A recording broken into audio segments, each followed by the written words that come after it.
لو فضلتي قاعده تحت البطانيه تفتكري مشاكلنا هتتحل يا اختي؟ مش هتتحل والله. قومي شيلي بطانيتك وشيلي لحافك وتعالي اقول لك هنعمل ايه. الجو ساقع قوي قوي قوي قوي. يلا بس بصوا شايفين الدنيا تضرب، الدنيا مدعكه عندي. تحدي بقى وهنشغل الميه والخرطوم دلوقتي وهنبلبط بلبطه. بس قبل ما تبلبطي بلبطه معايا، اللايك جميل.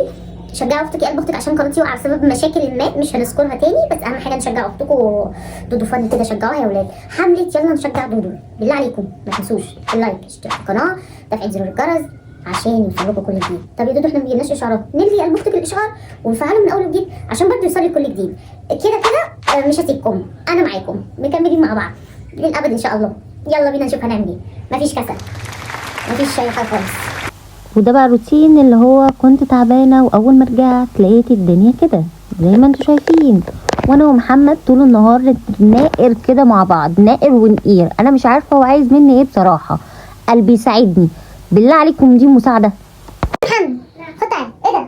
بقول لك اعمل حاجه ساعدني. اخش المطبخ خد تعالى تعمل كده. انا قلت اساعدك عشان تقولي ابو بيه ابو بيه المهم تساعد.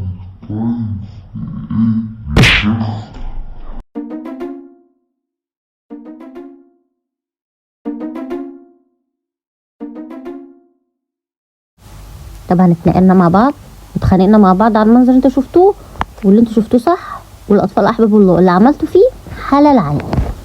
بس ابتديت بقى افك الستاره كده. انا بصراحه كنت غاسله فرش الانتريه وكنت غاسله حاجات بقى، وقلت اغير ايه النظام كده شويه بتاع الصاله. انا لما بكون متضايقه بحب اغير اي حاجه في اي حاجه، يعني اي حاجه اشيلها من مكانها احطها في مكان تاني وابقى مبسوطه او سعيده. يعني عارفين من اقل حاجه انا بنبسط يعني.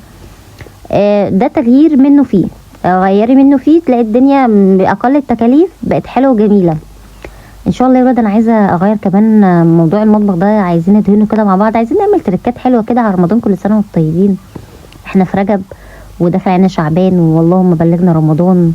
والتليفون فصل ورجعت لكم تاني ويلا بينا نكمل اليوم. هو بصراحه اليوم ما بيخلص، اليوم طويل. انا حاسه ان يومي اطول من راس الزرافه ذات نفسها. اهم حاجه في التنظيف بقى ترتبي، يعني ترمي يمين وترمي شمال وتعرفي ده رايح فين وجاي منين. واول ما تلاقيني قريبه من الكاميرا ما تتخضيش، علشان انا بفصل الكاميرا في الاوقات اللي انا ما ببقاش عايزه اصور فيها. بتعملي ايه يا دودو؟ قلت بقى نطي من الشباك، ما انا اتخنقت وقلت بقى عقدتي مش هتتفك لما نطي من الشباك. طبعا بهزر. انا قلت اروح انضف كده الشباك زي ما انتم شايفين. بصراحه اول ما بنضف كده الشباك بالذات لو يوم خميس بتطردي كل الطاقه السلبيه بره. النهارده الخميس يا ولاد، قومي اعملي كده تنظيفه عميقه، نفضي الشباك ونفضي الستاير. بصوا خلينا متفقين، خلينا متفقين. بصوا ما تعلقوش على كلامي. لو لقيتوا كلمه واقعه مني، حرف واقع مني، اي حاجه مش عارفه، ممكن يكون جو ساقعه ماشي. المهم خلينا متفقين ان المكان ونظافته والطاقه الايجابيه والطاقه السلبيه مش بالمكان واسع او ضيق او بالعفش الكتير او بالعفش القليل. لا والله النظافه وان انت تكوني نفسيتك مرتاحه، عايشه بقى في عشه، عايشه في قصر، عايشه في شقه، عايشه في فيلا، ما بتفرقش كتير. عايشه في اي دوله غير دولتنا برضو ما بتفرقش كتير، يعني اي حد في دوله غير مصر يعني. المهم تكون النفسيه حلوه، والنفسيه حلوه انت اللي هتعملي النفسيه الحلوه.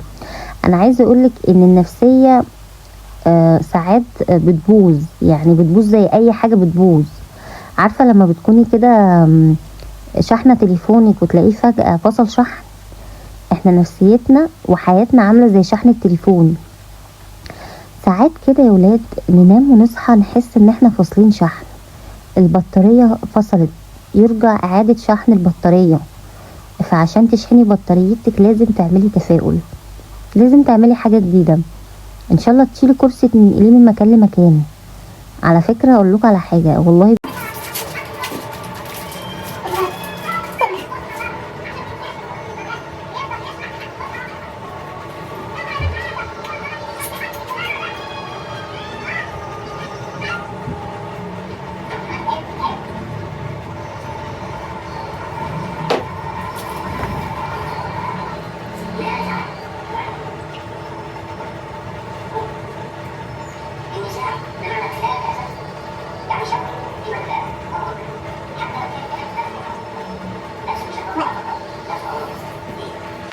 طبعا زي ما انتم شايفين حسيت ان انا هبطت عشان انا مسرعه الفيديو. هبطت من ايه؟ الجو كان هوا والهوا ضارب في مناخيري، فمناخيري تلجت، حسيت ان مناخيري قربت تطير في السماء. فقلت اشرب كوبايه شاي كده. محمد الله يبارك له عملها لي. إله يا رب اشوفك دكتور، اشوفك زي ما انت عايز يا محمد يا ابني، يرزق كل مشتاق بالذريه الصالحه اللهم امين. هو حنين عليا زي ما انا حنين على اهلي بامانه. كما تدين تدان، وتشيلوه واللي بتشيلوه على الرفوف تلاقوه على الكفوف، يعني زي اللي هتشيليه على الرف وتقولي ده بتاعي هتيجي تنزليه وبرضه هيبقى بتاعك. فاعملوا مع اهاليكم يا اخواتي اللي عايزين تلاقوه مع عيالكم، صدقوني الدنيا تفرق معاكم كتير. المهم زي ما انتم شايفين كده بقى كنت بتفرج على حضرة المتهم ابي. بحب المسلسل، انا بحب المسلسلات الهادفه، يعني انا بتفرج على المسلسلات بس بحب الحاجه اللي اخد منها موعظه، اخد منها نصيحه. ما بحبش اتفرج على حاجه بعد ما اقفل التلفزيون احس ان في زن في ودني، اللي هو انا مش فاهمه كنت بتفرج ليه، او ما خدتش معلومه، بالذات بقى لو حاجه فيها الفاظ. يعني كل اللي انا استفدته ان انا شلت ذنوب. فبجد في مسلسلات حلوه قوي، يعني انا بحب مسلسلات جدا نور الشريف قوي، في مسلسلات كتير بحبها. فهنا كنت مشغله المسلسل بقى وعملت الشاي وراحه جايه مش عارفه بعمل ايه. انا عايزه اغير زي ما انتم شايفين. لو بصيتوا للستاره اللي ورايا دي هتلاقوا هنا الدنيا كانت ضلمت، هنا كانت الدنيا ضلمت. هتلاقوا بقى ايه الشمس شمس ايه، هتلاقوا الهواء ضارب في الستاره. وانا كده فضيت الشقه كنت حاسه بالتلج نفسه. انا قلت ايه الجنان اللي انا بعمله ده جنان ده. كنت قاعده تحت اللحاف ليه اتهورت واتطورت وقمت عملت كده في نفسي. بس بعد ما خلصت انبسطت، لان الست المصريه اللي تقوم تعمل كده دلوقتي تبقى شطوره وجدعه واموره كمان. رحت خدت الستاره دي لقيت ايه، انا لسه كنت فرشاها من قريب بس حسيت ان التراب بقى عشان ساعات بفتح الشباك يعني ان هي مطربه. قلت بقى ده ما هنفض الشباك. رحت خدتها دوره كده في الغساله عشان كنت عايزه افرشها تاني. انا عندي واحده تانية بس انا كنت عايزه افرش دي بصراحه. بحب اللون السيلفر بتاعها. ورحت حطيتها في الشباك التاني بقى بتاع اوضه الاطفال تنشف. وعقبال ما خلصت طبعا لان الروتين ده طويل جدا، ما يغركوش ان هو قصير قدامكم، لا الروتين ده طويل يعني. انا قصه فيه ومنتجه فيه. لان كنت ساعات بسيب الكاميرا كمان شغاله واقعد اتفرج على التلفزيون واعمل شاي واجيب المناديل لما حاجه تضايقني في المسلسل واقعد اعيط. فالموضوع طول بصراحه، يعني عارفين اللي هو كل واحد بيعيط على حاله. وبعد كده المسلسل كان التتر هنا بتاع المسلسل حقك على عين يا ابني يا نور عيني لك للوفاة بديني لك عندي بعض كلام انا كنت ولا كانك سمعت حاجه. يلا طبعا ولا كأنكم سمعتوا حاجه. انا بس ساعات بحب ادندن كده مع نفسي. ايه رايكم في الستاره؟ على فكره انا بحب افنن كده عندي في الستاير، يعني عندي ستاير كتير فبحب اضرب اي الوان مع اي الوان يطلع الكوكتيل اللي في النهايه ده. حلو. ايه رايكم؟ انا قلت بقى ايه مش عشان راس السنه يعني. انا بحب اللون الاحمر في الستاير. ما تقولوش بقى موف مع احمر مش راكبين مع بعض. ادام انا عملتهم مع بعض يبقوا راكبين مع بعض، يعني ادام انا عملتهم يبقوا ركبوا ولا لا؟ انتوا شايفين ايه ماله الموف؟ هتقولي حتى بصوا ده مفرش اصلا بتاع سرير اللي هو القطيفه ده اللي هو المهير اسمه ايه مش عارفه. المهم ففي واحد ضاع ما تقولوش لحد يعني، ففضل عندي واحد فهي بتاعت اوضه الاطفال، فانا ما بحبش افرش واحد. فقلت يا بنتي يا دودو بدل ما تروحي تجيبي بياضات اعمليه بياضات وهاتي طقم لاوضه الاطفال بقى ايه جديد. بصراحه ناعم يا ولاد وحلو. اصل الكفر بتاع الانتريه ده حلو برضو بس بحس ان هو في الشتاء ما بيدفيش كده بيسقع مش عارفه. فانا فكرت في الفكره دي وحلو وباخده اغسله كمان محافظ لي على الكفر، يعني محافظ لي على كفر الانتريه. انا كده ان شاء الله باذن الله عايز اغير الانتريه ده. انا ان شاء الله كده ايه اغيره معاكم باذن الله. كل جديد اعمله معاكم اللهم امين كده. ربنا يوسع عليا وعليكم ويرزقني ويرزقكم بالمال الوفير والذريه الصالحه وراحه البال والسعاده والرضا والصحه والبركه، بركه في العمر وبركه في الرزق وبركه في الذريه. اللهم امين يا ولاد، قولوا اللهم امين.